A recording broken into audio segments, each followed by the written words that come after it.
Pemirsa, polisi menangkap Resbob alias Muhammad Adimas Firdaus, seorang streamer YouTube yang diduga melontarkan penghinaan bernada sara. Pelaku ditangkap di Semarang dan dibawa ke Mapolda Jawa Barat untuk pemeriksaan. Bandung dia.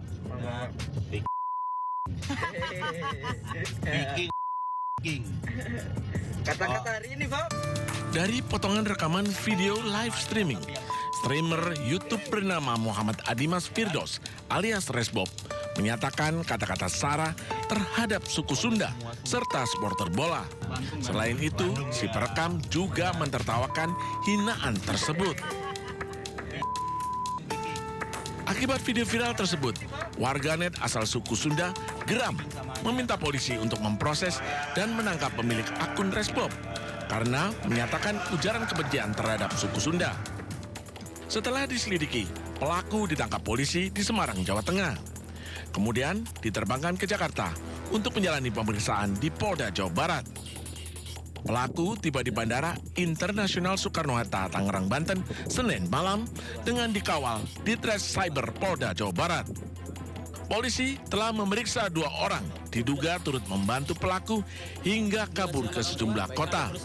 Sementara terduga pelaku menyampaikan permohonan maaf kepada masyarakat, khususnya warga Sunda, Jawa Barat. Cukup membuat gaduh di media sosial yang mana ada konten videonya pada saat streamer di YouTube itu mengucapkan menyebutkan atau menghina salah satu suku berpindah-pindah kota, dari mulai Surabaya kemudian ke Surakarta dan terakhir kita tangkap di Semarang. Saya menyesali perbuatan saya tidak akan mengulanginya kembali. Kalau warga Sunda maafin saya menyesali perbuatan saya. Akibat perbuatannya, pelaku terancam pasal 28 ayat 2 Undang-Undang ITE dengan ancaman 6 tahun penjara. Dari Tangerang, Banten, Hasnugara, iNews melaporkan. Pemirsa, seperti inilah suasana Pasar Induk Kramat Jati Senin malam. Beberapa pedagang buah-buahan mulai menyiapkan barang dagangan mereka. Sementara itu pembeli sudah dapat berbelanja. Walau berdekatan dengan lokasi kebakaran, pedagang memilih berjualan di area aman. Pasca kebakaran, garis polisi masih terpasang, tepatnya di Blok C2.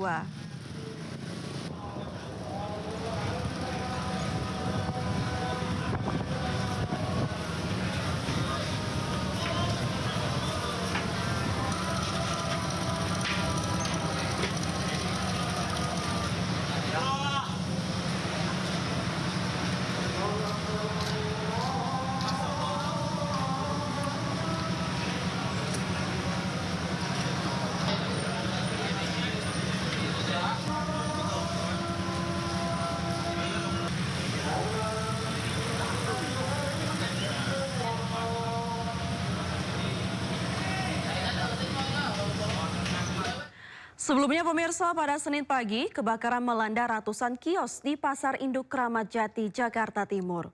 Peristiwa ini memicu kepanikan pedagang dan warga setelah mendengar 2 kali ledakan.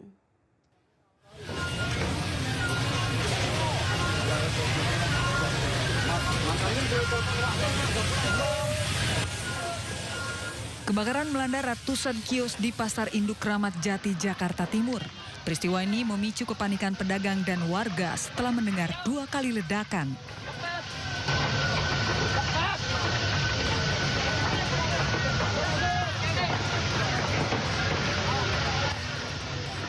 Para pedagang panik dan berusaha menyelamatkan barang-barang berharga mereka dari dalam kios.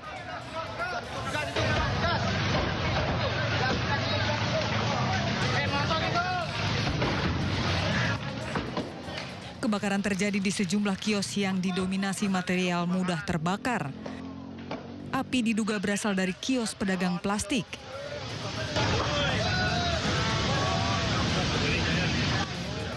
Belasan unit mobil pemadam kebakaran dikerahkan ke lokasi untuk memadamkan api.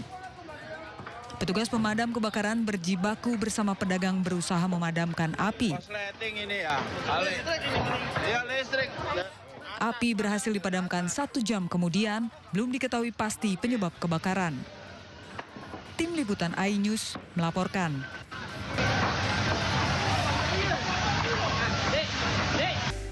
Kembali di Sino Siang pemirsa, hujan deras kembali memicu banjir bandang dan tanah longsor di Kabupaten Agam, Sumatera Barat. Sejumlah wilayah terdampak, di mana warga dievakuasi ke tempat yang lebih aman.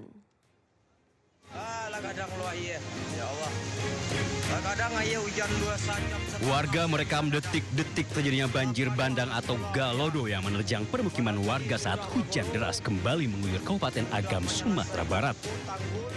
Di kawasan Danau Maninjau, Nagari Sungai Batang, Kecamatan Tanjung Raya, banjir juga menjebol dinding sekolah SDN 14 Corong Labuah. Hujan deras berlangsung 1,5 jam, namun debit air meningkat drastis. Sejumlah warga pun dievakuasi ke lokasi yang lebih aman karena kondisi semakin memburuk jelang malam. Banjir bandang juga terjadi di Kecamatan Palembayan. Curah hujan tinggi memicu luapan air di Kayu Pasak, Koto Alam, dan Silungkang. Warga memilih menghentikan aktivitas dan mencari tempat yang lebih aman. Sementara di Kecamatan Palupuh, hujan deras memicu longsor di ruas jalan Bukit Tinggi Pasaman, tepatnya di Paninggiran Ateh Nagarinan Limo. Kondisi tanah yang basah dan labil masih beresiko menimbulkan longsor susulan. Dari Agam, Sumatera Barat, Wahyu Sikumbang, iNews melaporkan. Pemirsa, setelah putus total akibat dihantam banjir bandang pada akhir November lalu, jalur lintas Sumatera Padang Bukit Tinggi di kawasan Lembah Anai siap diuji coba untuk kendaraan roda 4. Uji coba pembukaan terbatas jalur vital ini akan dimulai hari ini hingga 21 Desember mendatang.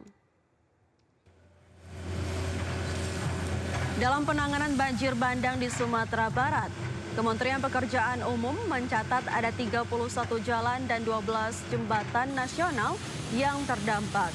Kementerian PU mengkonsentrasikan pemulihan jalan nasional Padang Bukit Tinggi yang putus pada badan jalan di kilometer 63 plus 500. Sedangkan untuk 12 titik yang mengalami longsor tambahan hingga mengerus bahu jalan dan 1 jalur, perbaikan dilakukan secara bertahap.